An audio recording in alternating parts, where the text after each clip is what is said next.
若真闹出人命来，我们也……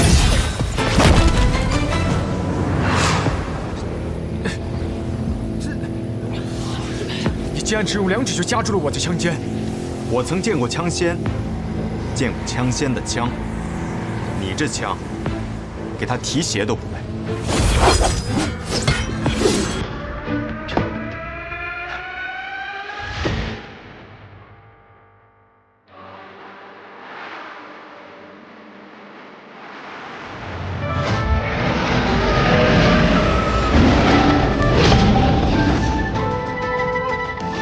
这便是我的惊龙变。明日你我若在战场上遇上叶鼎之，我会用出惊龙变，你想办法使用18剑阵刺杀我。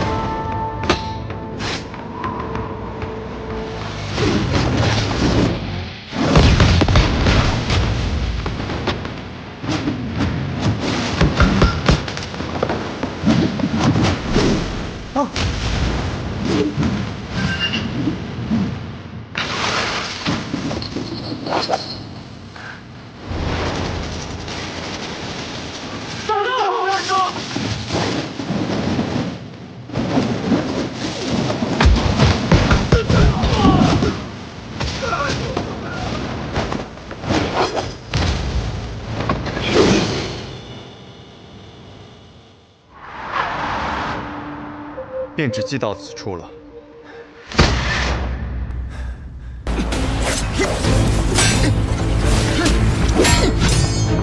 轻，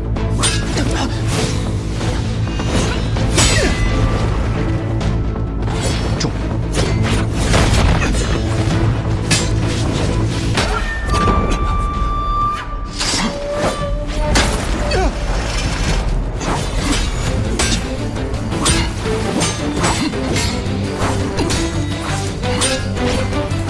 急。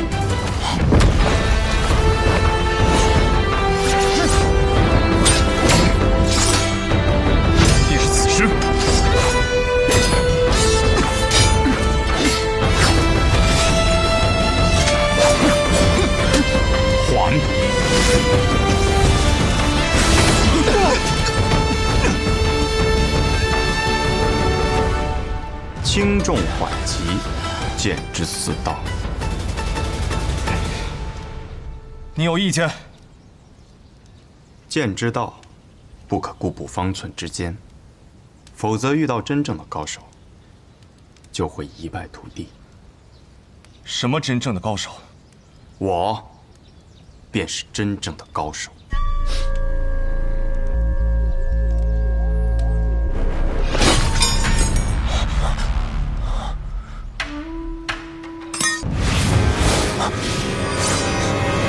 江湖之上没有轻敌，因为你活下去的机会很难有第2次。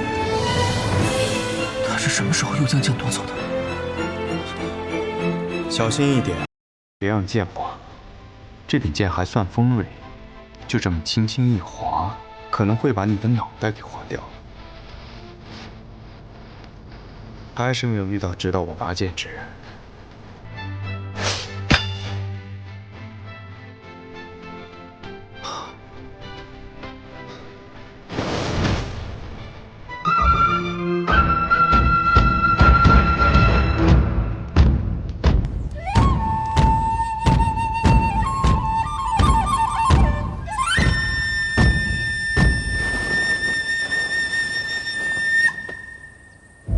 何人大胆，敢闯我无双城？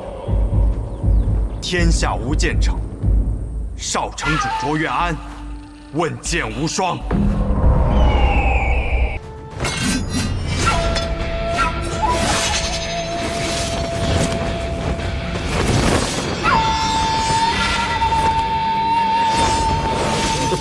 想要空袖压住我的剑气，未免也太瞧不起人了吧！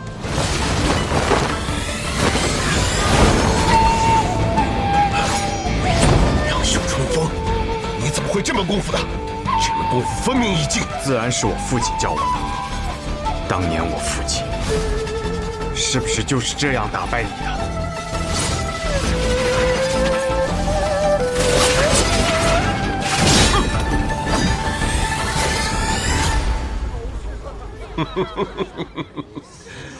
袖里藏锋，春风得意。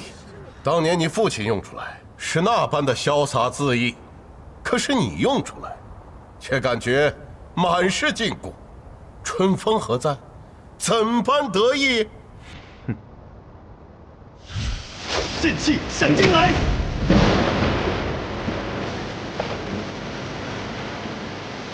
师傅，打雷了，马上要下雨了，我们回家拿把伞，顺便把被子也收了。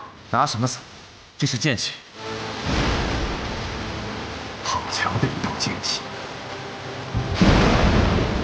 这一道剑气小恶精明，到底是谁？该不会是他？不会，他的剑气凛冽阴寒，没有如此嚣张的气。该不会是雷鸣的剑吧？管他是谁，只要和雪月城无关表。师傅，嘀咕什么呢？走。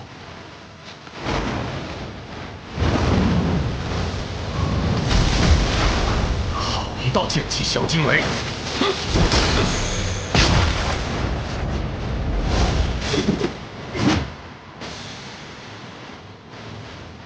你想不拔剑是我，那我便让你再也没有拔剑的机会。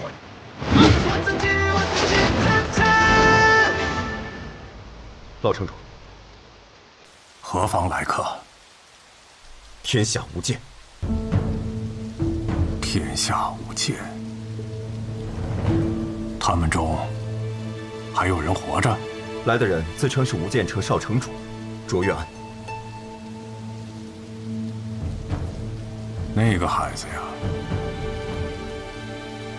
没想到他居然活了下来。剑长老已前去应战，他让我过来告知你一声。剑山月挡不住那柄剑。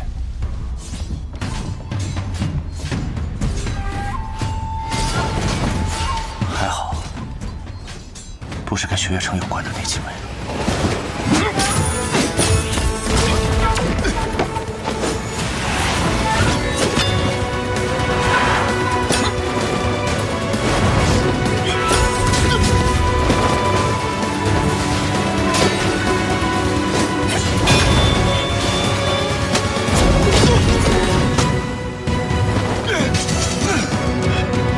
你已经败了。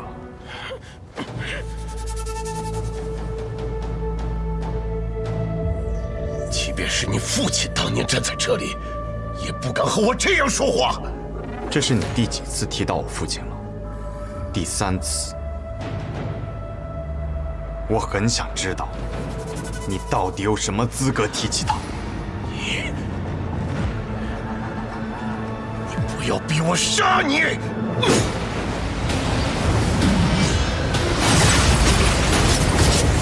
山岳剑法，今日终于幸得见了。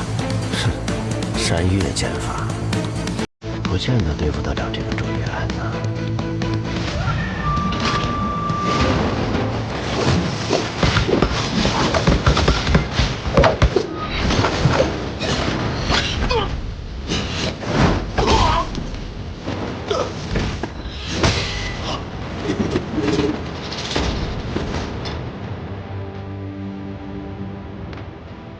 逆登山巅，一览众山小。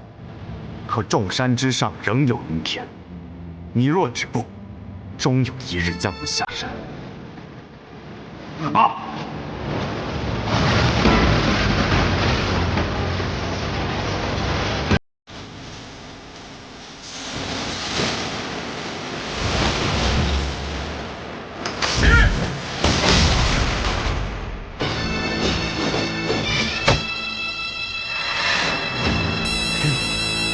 今日问剑，终于遇到了一位值得我拔剑之人。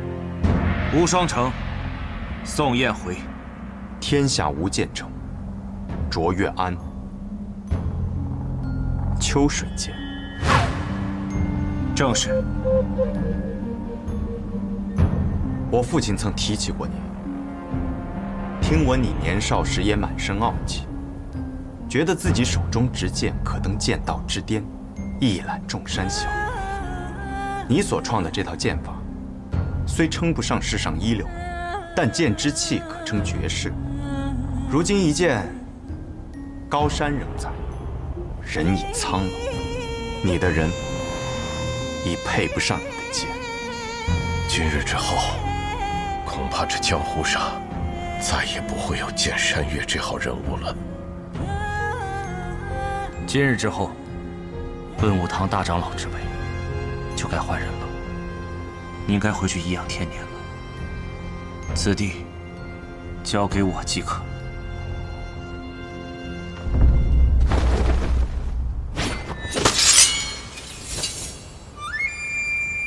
这是鹤羽剑，在江湖上的第一次出手，你是个不错的对手。此剑一出，天下无剑。在我年幼之时，也曾对天下无剑城的威名十分敬仰。只可惜，偌大一个门派，却在一夜之间消失于世间，确实可惜可叹。今日在此得见无剑城的少主，实乃我辈之幸。阁下为何不能同我到无双城当中小叙一番？你我二人又为何要在此拔剑相向呢？当年无双城被称为天下武艺，此地无双，可我父亲却称，若论剑术，他才是天下无双。二者之间一直没能分出一个胜负。我今日来此，是完成我父亲当年的一个遗愿。天下谁又不知道，如今的无双城在剑道之上，早就没有资格提这无双二字。即便如今天下冒出了一个又一个的剑仙，但我今日想做的，只是替我父亲正道。虽宋城主，请赐教吧。听此人所言，当年无剑城的覆灭与无双城脱不了关系，便只能一战。若我胜了，天下无剑城重现，会在江湖上掀起一阵小波澜；若我败了，天下无双城就真的不再有资格列入天下四城了。不该下来的，失策了。我之前一直认为，是我的剑上承载的太多，以至于挥出的每一剑都无法尽兴。直到我戴上了这面纱，用了卓越安这个遗忘许久的名字，才会好一些。可今日见到你，我终于明白了，什么是父亲当年说的自求之剑。自求之剑，画地为牢，自求于剑。你是个不错的剑客，可惜了。燕回，你乃一城之主，怎可轻易出剑？刘云奇，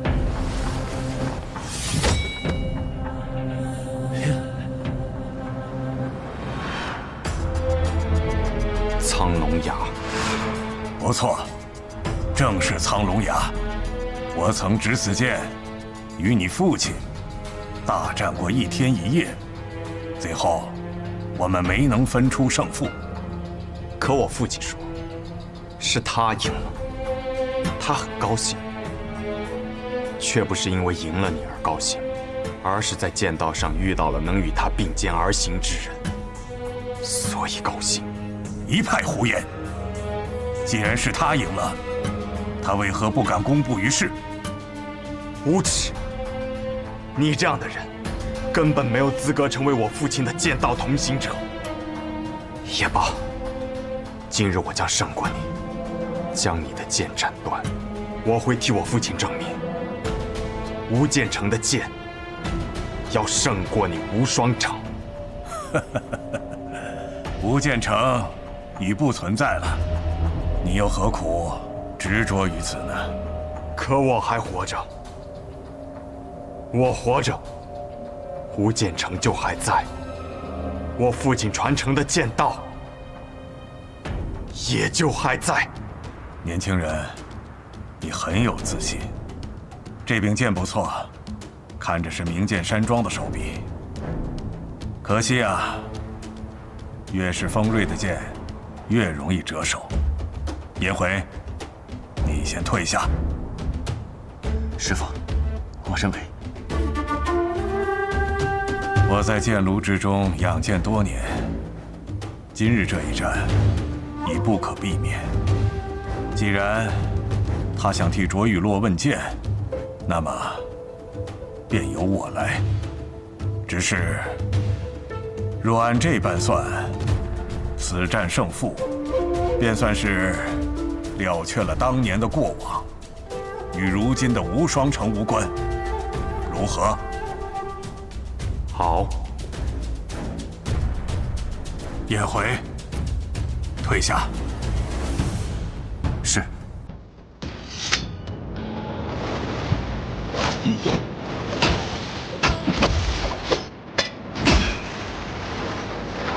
我能赢你，亦会杀你。小子，看好了！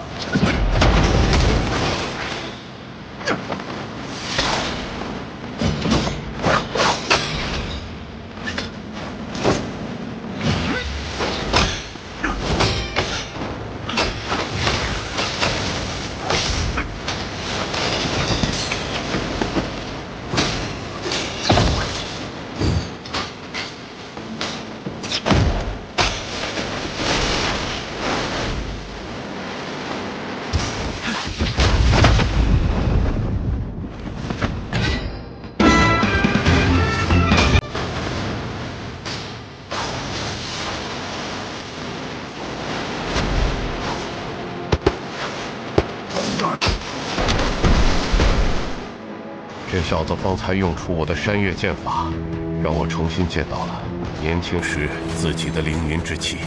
为何如今此人剑势一变，完全没有了方才的凌云气，只剩下了杀气？若这样下去，他10招之内必败无疑。不，他是想用一败来换老城主的意思。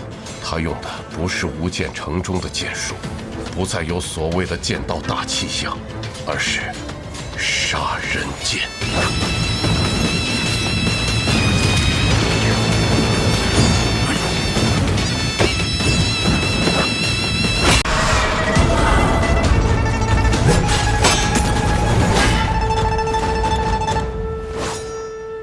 没想到你竟是这般无耻！你用的功法类似于乱神诀，特地勾起我心中杀念。虽然你拼命的克制，但是我只看了一眼便知道，你身上充满了血腥气。你不是个剑客，你这些年做的应该是杀人的勾当。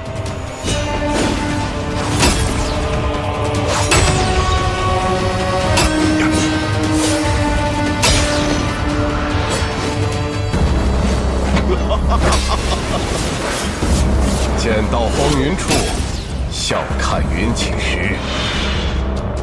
这么多年过去了，老城主的剑法依旧这般写意潇洒呀。可方才我与他对过一剑，以那一剑来说，他的剑术不至于如此不济。果然是师傅在剑炉当中的修炼初见成效，让他的剑术更上了一层楼。你仗着众人无法看清，竟然是鬼道行径。你一路东行，藏剑不动，便是在养一股剑气。当你的杀气盖过剑气，剑势尽泄，就不复方才之勇了。小人，道是你父亲寻找的东西，而我只求胜，只有胜者才有资格论道。道，确实是我父亲时常念叨的字。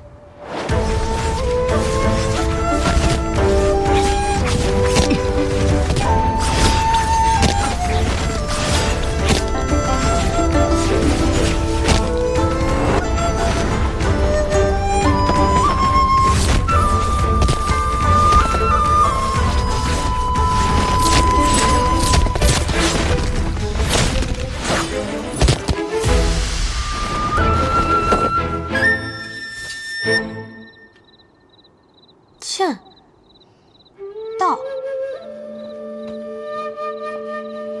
父亲，何为剑道？所谓剑，是指剑术剑法。一柄剑可以炼制多强，从能敌10人到能敌100人，最后敌1000人，甚至敌10000人。我们这些剑客便日复一日修炼手中之剑，就是希望可以将它炼至最强，能与天下敌。我觉得我的剑已经练到了他所能到的最强，若想再前一步，便得悟道。那道又是什么呢？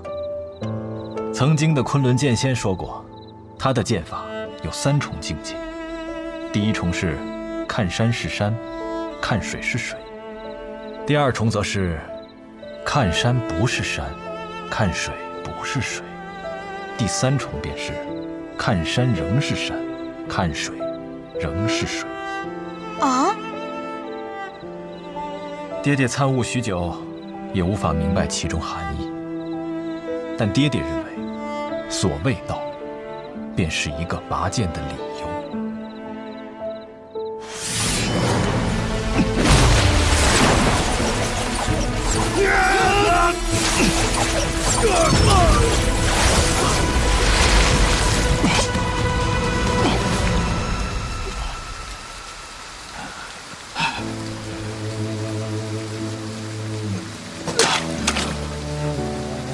原来有些道是要在将死那一刻才能悟出来的。一生中的最强一剑，或许只有出1次的机会。可惜，无法再保护你了。我方才说过，无双城的人没有资格提起我父亲的名字，尤其是你。什么流水星云，破！什么宗师气象，破！什么天下无双，皆可破！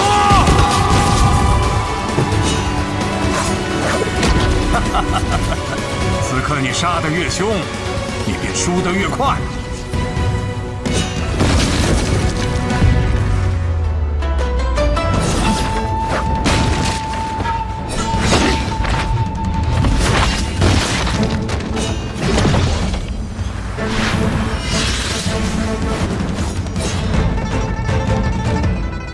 你败了。你想要我用杀人术，可我偏不用。今日我便用剑胜过你。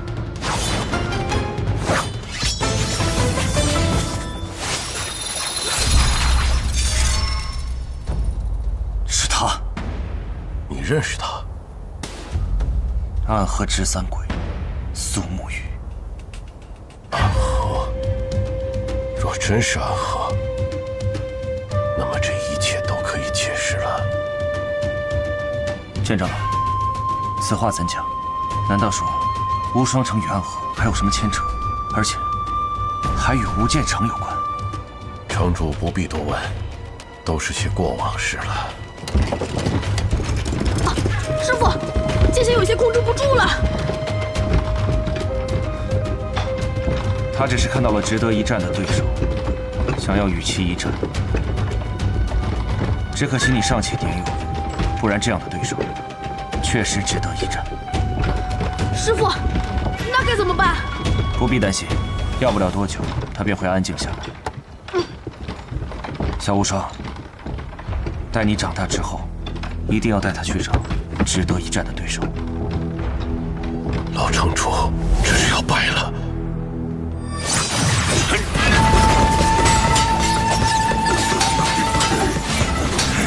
他本就应该败了，只是这一败，晚了10几年罢了。若是当初败了，他还有机会东山再起。可今日败了，他便是真的败了。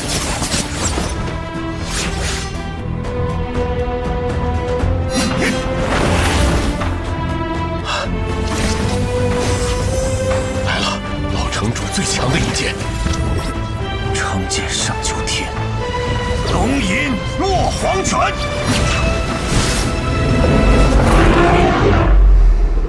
应是你落黄泉。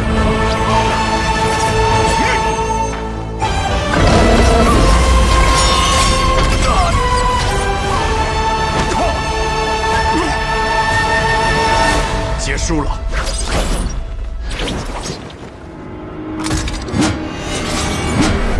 玉如意，好纯粹的剑气。师傅，这剑匣怎么自己还会动？方才并不是剑匣自己动的，是你自己在不经意间催动了无双剑匣。这2天，我只是教了小无双一些基础的内功心法。方才那玉如意是否改变了下方的战局？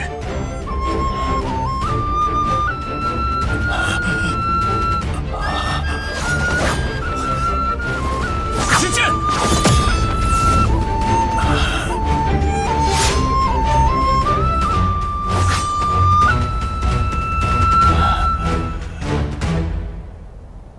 我现在杀气已退，剑势不在，你若此刻对我出剑，我必败无疑。我知道，可我绝不会趁人之危，只希望公子能留我师父一命。留你师父一命？可你师父当年杀尽我无间城所有人的时候，可曾想过留他们一命？你说的没错。我师父当年的所作所为，确实不可原谅。可是我作为他的徒弟，又怎么可能眼睁睁地看着我师父在我面前被杀死呢？希望公子可以理解。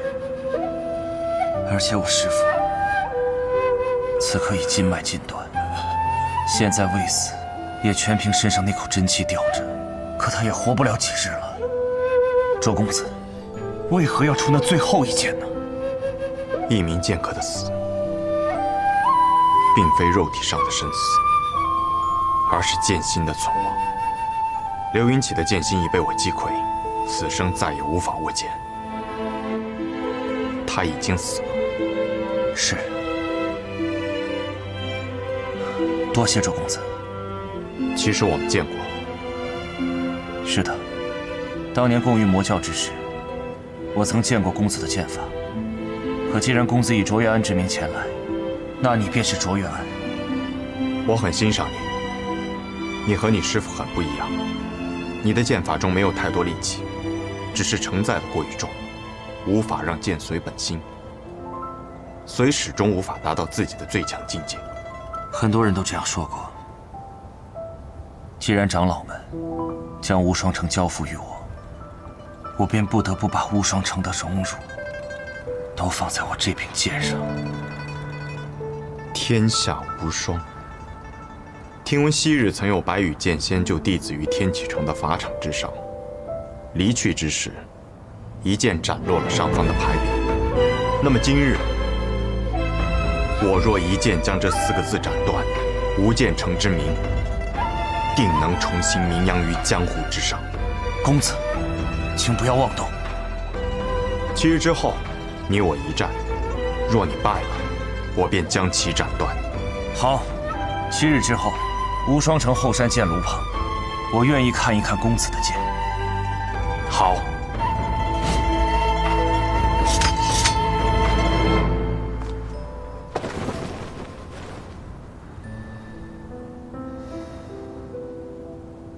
这小子换了个名字，行事作风就像变了一个人似的。问剑无双城也就罢了，竟然还将老城主打成了残废，太嚣张，太霸道了。早点如此，我们早就踏平3家了。是啊，宇哥向来是最不喜欢出风头的，可这一次全天下都在讨论这个无剑城少主卓越安。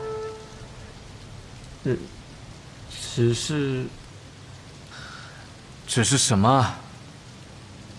只是宇哥在最后一刻使出的招式有点类似18剑阵。当初帮助各大门派抵御魔教东征时，宇哥曾在众人面前用出过这18剑阵，所以隐隐约约就有些人在传言，无剑城少主卓越安便是暗河的执三鬼。只是因为这个推断太过于荒唐了，很多人都不敢相信。行走于黑夜之中，取人性命于无声的刺客，突然光明正大的走在阳光之下，还去挑战曾经最辉煌的门派。听听起来有点天方夜谭啊。那他事情办完了，也该回来了吧？哎，不对，他怕不是就直接回了南安？不是，宇哥又约了无双城城主宋彦回，独占于无双城后山。啊？苏沐雨脑子坏掉了？无双城城主，应当是不太好对付的。宇哥这次啊，怕是真的起了好胜之心。不是，我不是这个意思。我的意思是说，宋彦回算个什么东西，值得他这么去留？当年共御魔教的时候，又不是没有见过他的功夫。要真的想以剑名震天下，那为何不直接去找雪月城教训一下那个臭丫头？啊？不过这样也好，过去的痛苦确实应该找一天斩断了，不然他一辈子心中都要记挂着那仇怨。而我，也在等着这么一天。我早就知道他的身份了，但是他不知道无间城覆灭的幕后黑手。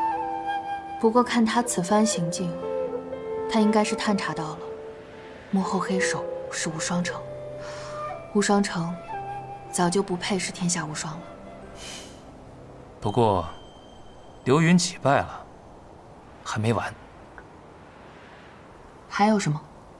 苏沐雨和宋彦回约定好了，4日之后，无双城后山再战。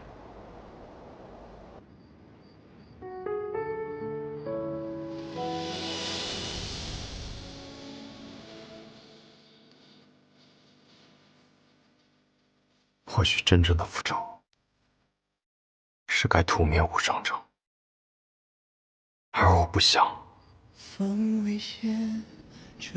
我知道阿爹你也不想，毕竟无双城也并非都是刘云起之辈，而以杀之上也有我之情。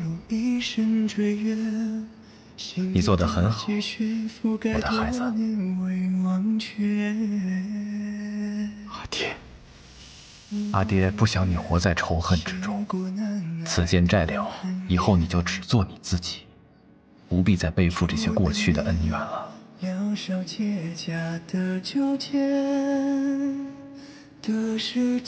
孩子，你看，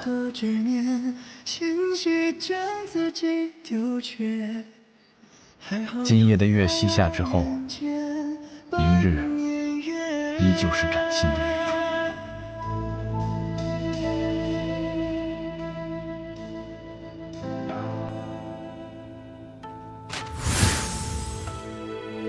没想到那家伙还真的问剑无双了。人家问剑无双，扬名天下，你得意什么？不过卓越安，卓越安，没听过。卓越安就是苏沐雨，他本是天下无间城的少城主，如果不是因为突遭变故，他长大后定是有机会拜入学堂的。造化弄人啊！所以你这是要去看热闹？以现在的身份进入无双城，如果被人发现了，可是个大麻烦。那你兴奋什么？因为这个热闹是有人撺掇出来的，他想借苏沐雨的剑引起无双城之乱。无双城乃昔日天下第一城，如今武学已到落了下乘，可气质已到，仍可称第一。这块肥肉我们盯了数年，也确实到了吃下肚的时候了。一个只求胜的疯子，和一个禁锢于琐事的傻子。无双城的天，早该变一变了。只是如今，正好用上了苏。哦不，卓越安的事。然后那个人好从中获利，而且他还是朝中之人。这件事情你跟我提过，之前我想派人去无双城，被你拦下了。这一回打算怎么做？令人想不到的是，苏沐雨把有人想要利用他这件事告诉了我，我已经提前做好了准备。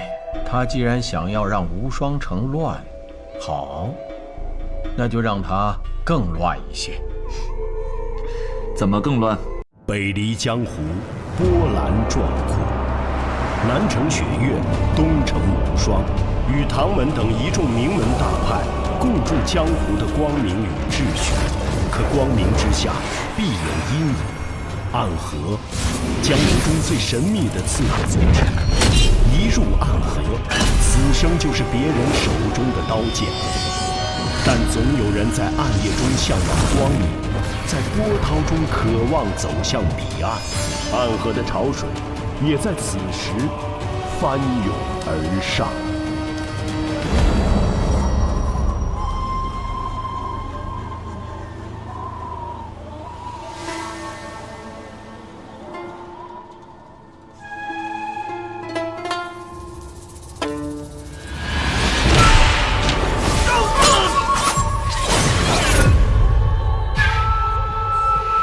只见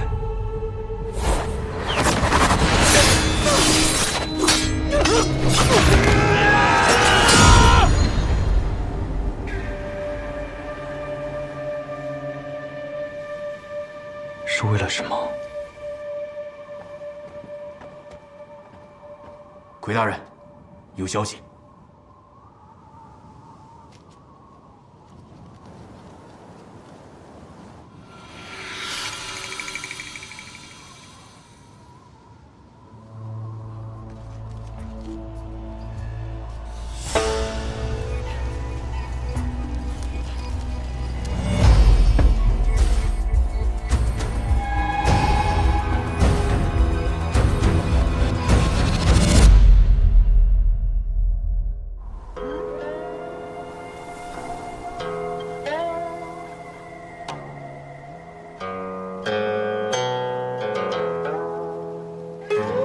白雪却嫌春色晚，故传庭树，作飞花。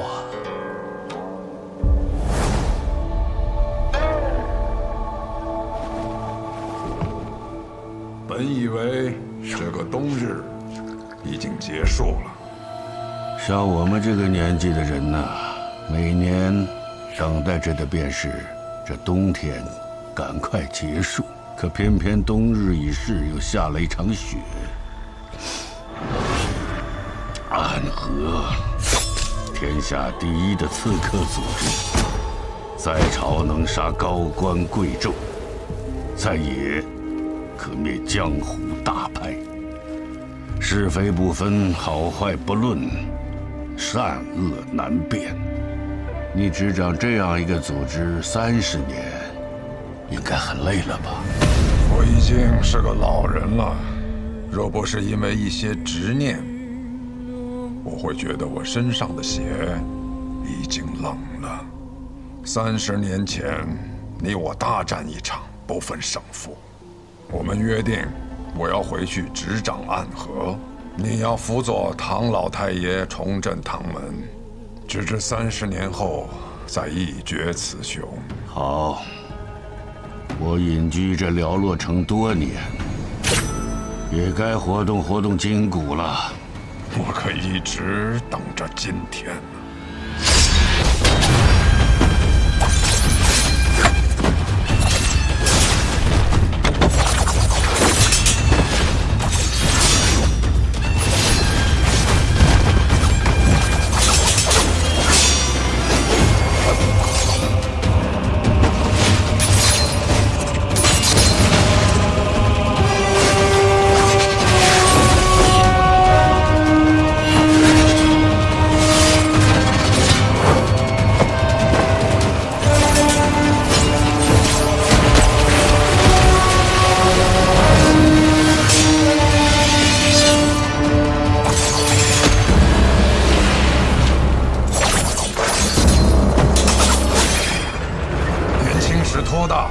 徒手接过你枚暗器，差点被毒死，我可不会再上当了。几枚暗器你能接住，那接下来万树飞花，你又如何应对？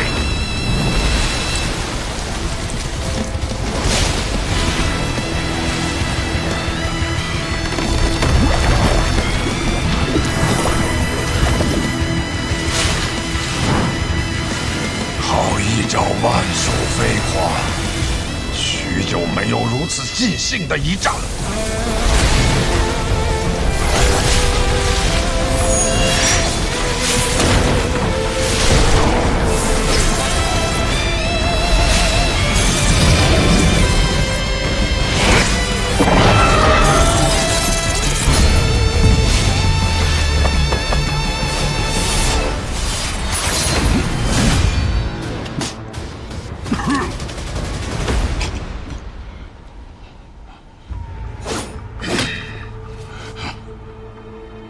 你我30年之约的这一战，本该只论胜负，不争生死。于杀手而言，没有胜负，只有生死。只可惜呀，可惜什么？可惜，方才你那瞬杀一剑，消耗了太多真气。也可惜，你以为自己是执棋者，却没想到，也是别人棋盘上的棋子。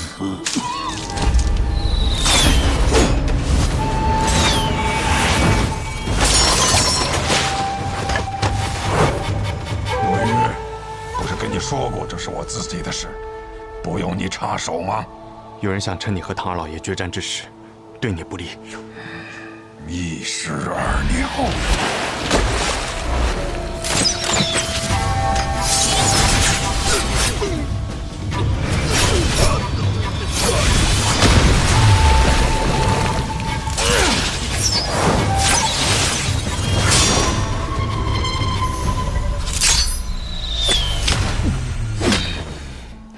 老伙计，你既然在决战之时动了杀心，你也晓得我这个人追求一个公平。雪落一枝梅，黄泉路上我会歇歇脚，可别让我等太久。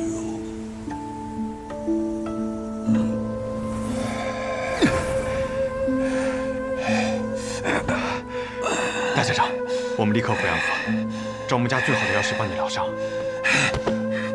不能回安河。苏、穆、谢，你说他们3家等我受伤这个消息，等了多久了？刚才那些暗算我的人，根本就是他们的人。可去钱塘城，我在那里有一个故人。是药王辛百草的小师叔，找到他，他叫白鹤怀。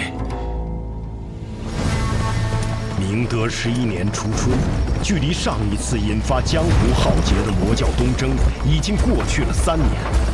如今的江湖平和安宁，少有争斗，而暗河藏身于黑暗之中的最强宗门。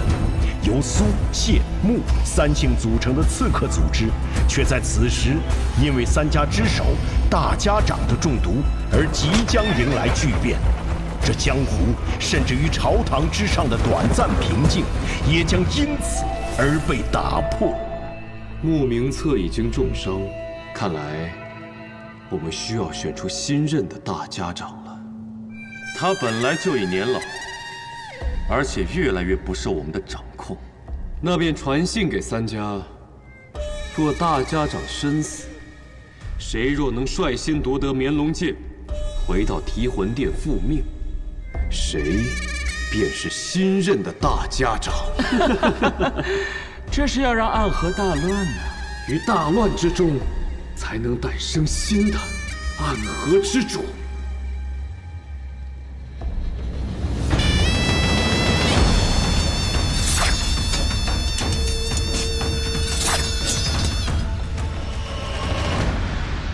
白鹤药府到了。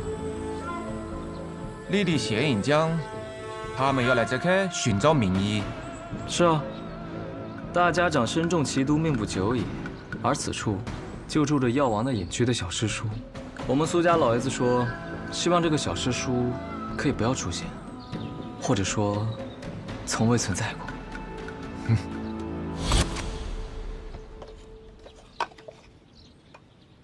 别人都是一口槟榔一口烟，飘飘欲醉做神仙。哲叔，你吃的怎么是话梅啊？以前有个女人和我讲，槟榔对身体不好。哦，你吃不吃？我就不吃了。哼。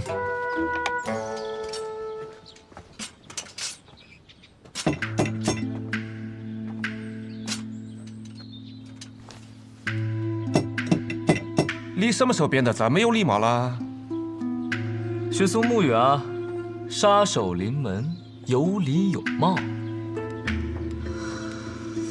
可是这位神医似乎不太给面子啊。许是这位药王师叔年纪太大，耳朵背了，你要考得再响一点。哲叔，你这是敲门吗？我看你是要杀人啊！我们不就是来杀人的吗？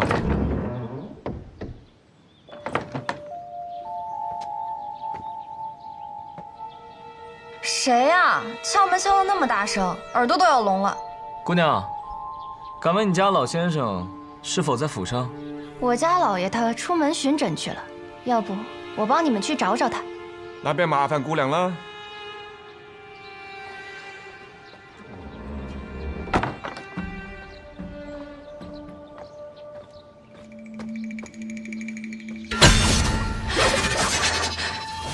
你干什么？哎呦，抱歉抱歉，一时手滑。来，这个啊是祥宁膏，姑娘呢擦到脸上，不出半个时辰，你那个红痕就会白肤如初。有毛病。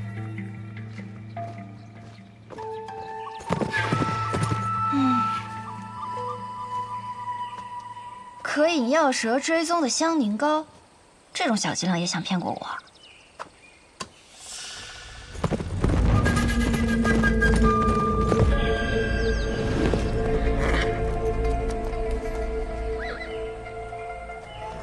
这位姑娘，你是医者？怎么？难道我看起来不像吗？抱歉，无意冒犯。公子，可是要问路啊？姑娘慧眼，想问姑娘，附近是否有处药庄，名为白鹤？公子是要看病啊？我医术不错，我来看便是啊。家中有人得了重病，点名要找白鹤药庄中的神医。多谢姑娘好意。那你怎知道我不是白鹤药庄中来的呢？莫非姑娘是？那自然是。烦请姑娘速速带我去见你师父。我师父，他暂时来不了这里，但是他和我说过，有贵客来访，从很远很远的地方来，想来就是公子你了吧？他让我先行随你前去。冒犯了，我需要赶时间，还请姑娘上马。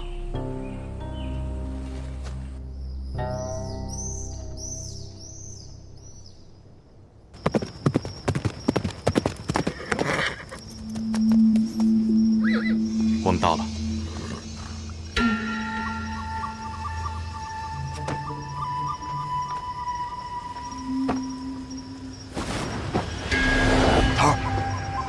桃儿，你来的正是时候，大家长那边好像出了些问题。神医呢？我这么大一个活人站在你面前，你怎么就看不见呢？这姑娘是神医？不是，那我走了。姑娘莫怪，这是神医弟子，过来帮他师傅看一下大家长病情。姑娘，请随我进去。嗯。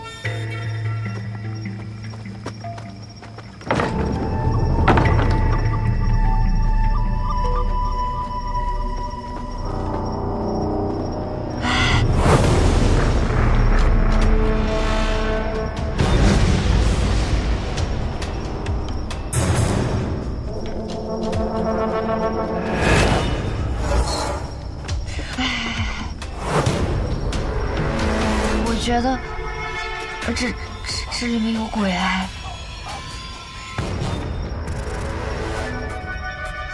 姑娘莫怕。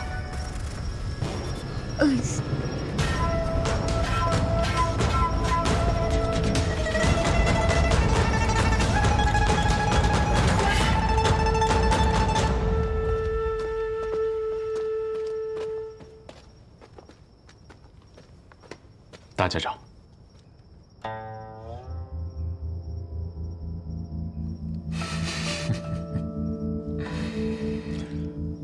上次我见你的时候，你还是个流着鼻涕的脏孩子。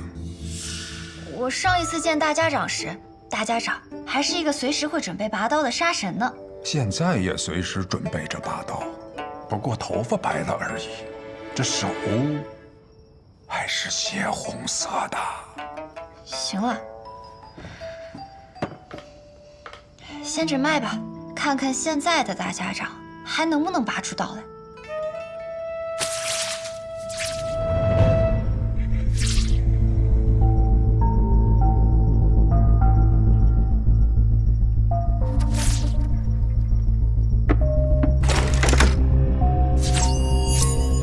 收起你的杀气，你若是不小心吓到了我手这么微微抖一下，你们的大家长啊可就死定了。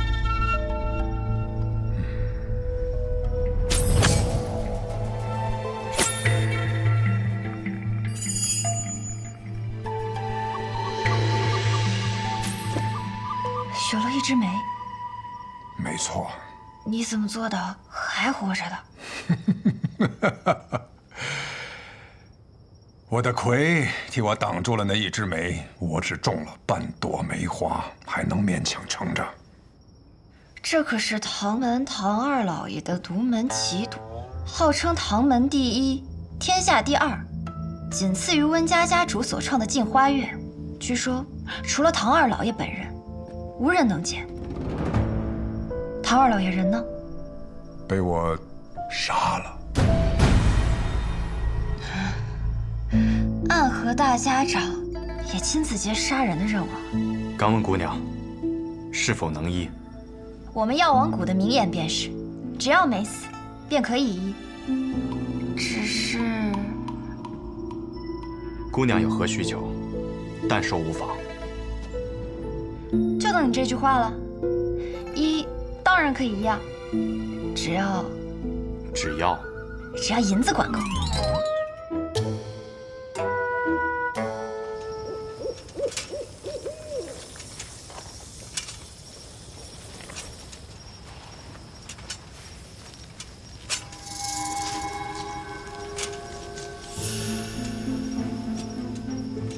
看来对方是识破了你的伎俩，这才走出了多久，就把这药瓶给丢了。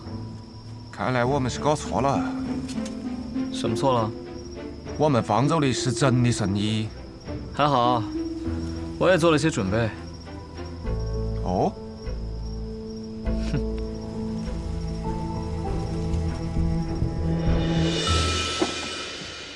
行了，你帮我找个住的地方吧。这来来回回的太麻烦了。不让你师傅再来看看了？我师傅，他早就入土为安了。你们怎么老想着要他从地底下爬出来？什么？药王的小师叔已经死了？沐玉，你错了。你眼前这位就是药王新百草的小师叔，药王谷一脉祖师李宇珍的关门弟子白鹤怀。医者白鹤怀，见过暗河大家长。见过暗河的魁大人。魁大人，我肚子饿了。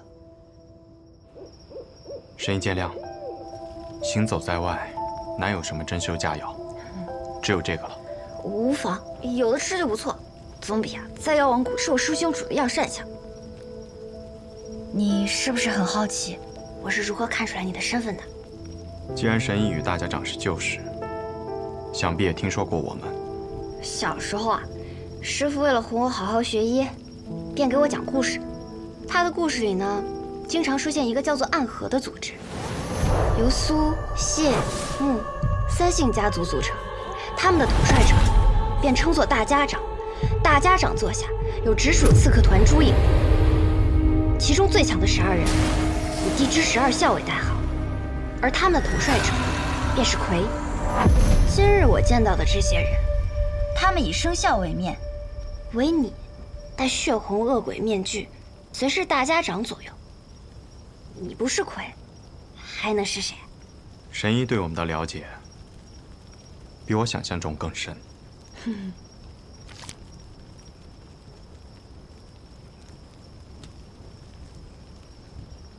我还知道，每人的魁啊，都是当做现任大家长培养的。这上一任的魁呢，他死了。抱歉，这些隐秘之事无法与神医细说。可是上一任的魁，他是我的父亲，这也不能问吗？神医说笑了。无心算，这人是死是活对你们倒是隐秘，可是你们身份特殊，标识却如此明显，此时就不考虑隐秘了。我也曾问过同门前辈，身为刺客，本该想尽办法隐匿身份，可为何我们却明明白白地把身份写在脸上？那人怎么说？这是意思个，你懂事吗？你怎么突然大舌头啊？不是我大舌头，是他大舌头。我想起来了，难道我白日里见到的那个人，他便是你的同门？他是不是手里还拿着一根法杖，上面套满了金环？这书居然也来了。还有一个玩匕首的，那是陈和。陈龙，准备一下，带上神医，即刻启程。是。去哪儿啊？九校长，没有人比我更了解陈和。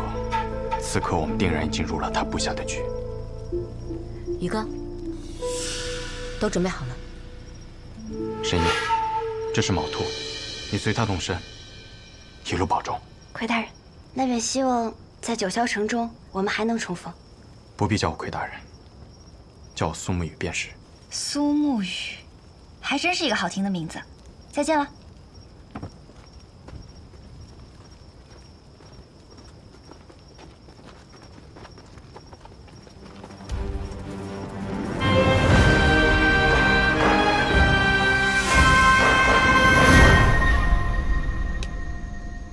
你讲的准备就是在这开等啊？谢家的刀，穆家的鬼，每一个都蠢蠢欲动，而我就不一样了，我很懒的，不如就跟在那些勤快的人后头，虽然会慢上几步，但永远不会迟到。你也透露了点消息给他们，他们两家都配应来这开了。哼，真是个狡诈的小子！老爷子派出你，是铁了心要上位啊！唉，最聪明的我和最强的你，这是我曾经暗合第一高手，上一任魁大人。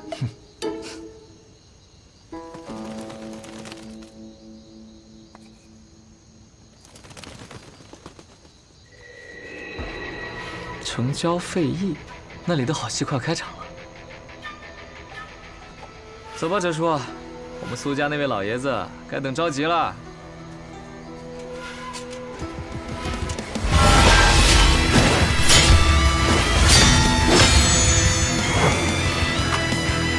不愧是大名鼎鼎的直三鬼，此线为界，还请二位不要逾越。谢家的紫靴鬼和刀阎罗不应该出现在这里。没劲，倒是被你一下子看穿了身份。不过我们家主听闻大家长受了重伤，心中十分焦急，想着赶快将大家长接回总堂来疗伤。大家长无碍。大家长是否无碍？还请容许千机与大家长见一面，再予以确认。不然我就这么回去了，不好交差啊。你不好交差，与我有何关系？你不想让我们与大家长相见，是否是自己意图不轨？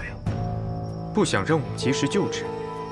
是个不错的理由，但这个理由想要成立，只有一种可能。杀了你？没错。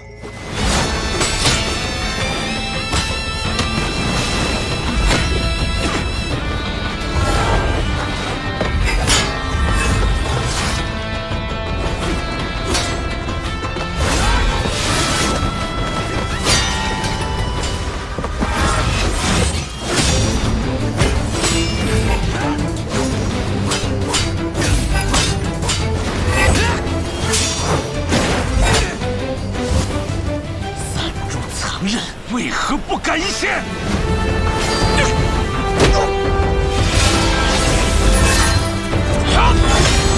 谢家的风舞一之刀，不错。死！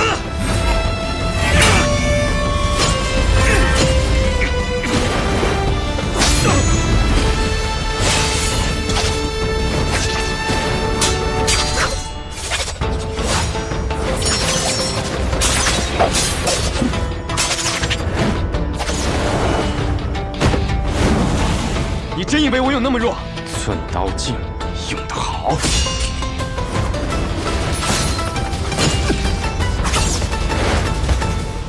回去告诉你们家老爷子，若及时收手，那么这段时间的事情，大家长可以装作无事发生；若继续这般执迷不悟，就别怪我们朱隐无情了。你今日是打算放过我们？暗河同门，皆是家人。走。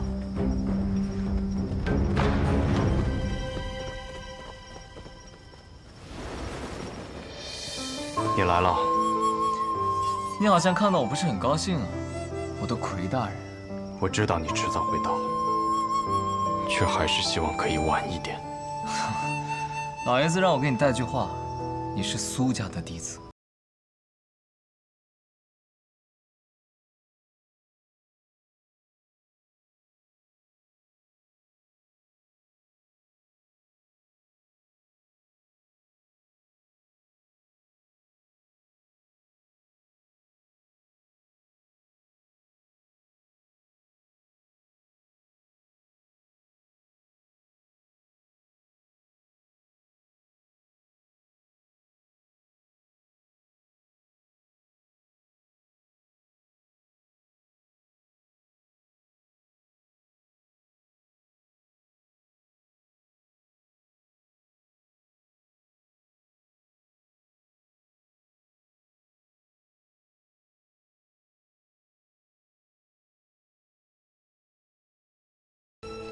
是啊，离开苏家，离开暗河，去你想去的地方，做你想做的事。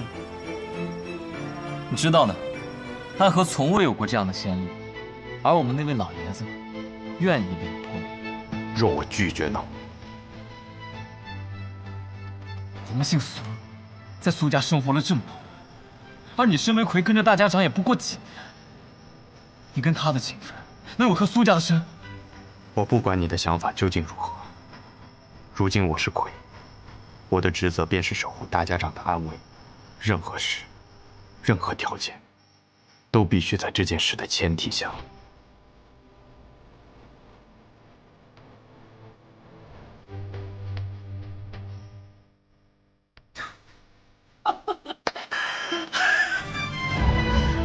错，没错，就是这样。同样的话我已经回给了老爷子，我就知道你一定会这么说。然后呢？